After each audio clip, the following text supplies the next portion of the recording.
Programme तश्कील दिता है। अल्लाह ताला जिन्होंने जज़ाए खैर दे। बंदे दुनिया तो जरूर चले जाते हैं, लेकिन खुशकिस्मत कई होते हैं कि जिन्हों वास्ते इहो जे महान लोग उन्होंने याद करने से बैठे हो और उन्होंने इतनी फरमाबरदार औलाद जी है कि उन्होंने नाम रोशन करना चाहिए। मेरे ख्याल इतने खुशबख्ती की इंतहा है। अल्लाह ताला उन्होंने भी दर्जात बुलंद करे और अल्लाह ताला उन्होंने जितने फैमिली मेंबर्स ने उन्होंने सब की तौफीक अता फरमाए। तुफैल खलशुरा के नाल बहुत एक अच्छा वक्त गुजरिया है तो सोहना गुजरिया है। मैं ज़्यादा टाइम नहीं लाँगा, हो सकता ज़्यादा टाइम ही हो जाए तो उन्होंने मेरे एक बार टेलीफोन आया कि अब्दुल यार मेरा दिल है कि मैं एक बार सजना बिलिया मिला तो मैं उन्होंने कहा कि तुम एक बार आ लो तो फिर इंशाअल्लाह ताला उन्होंने ख्वाहिश को मद्देनजर रखते हुए दोस्तों मिलाया और बहुत खूबसूरत और बड़ा अच्छा टाइम गुजरिया और उन्होंने भी अपनी मोहब्बत का इजहार करते आया बड़े अच्छे लफ्ज़ों याद किया जोड़े कि हमेशा मैंने याद रहना। हम हैं पाकिस्तान के एक मुशायरे दे विच उन्होंने मेरी पहली मुलाकात हुई जी कि इतनी गहरी मुलाकात थी कि जिहदे नक्श जोड़े ने वो हले तक भी कायम ने। बहरहाल मैं इन्ना कुछ उन्होंने बारे कहना क्योंकि बहुत कुछ कहा जा सकता है। दिल दियाँ गल्लां दिल च रहन ते चंगियां लगदियां।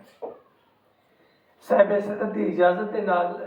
कुछ चीज़ां ऐसियां ने एक मोहतरमा शायरा ने बिशारत सखी साहबा उन्होंने एक जोड़ा मैंने भेजा सी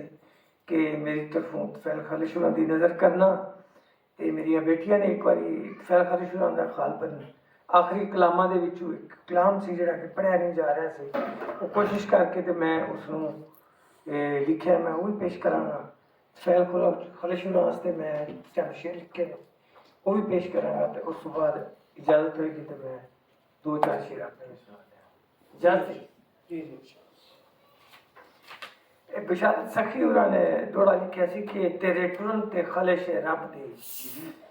तेरे तुरंत खलश ए अदब दी दुनिया पई लगदी वीराने नाले नज़मा गज़लां कत्तियां दा होया बहुत सारा नुकसान है पर देश दे विच साडी रहलत दी करवाई तोय पहचान है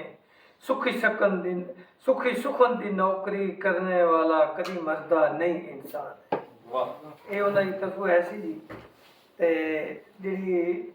तुफैल खालिशुरा ने आखिरी तहरीर या आखिरी जो उन्होंने अशार सन वो जो उन्होंने तहरीर किए सन वो मैं थोड़े दोस्तों की नज़र पेश करना। तुफैल खालिशुरा फरमाते हैं कि सज्जन बेली यार प्यारे भुल गए सज्जन बेली यार प्यारे भुल गए ने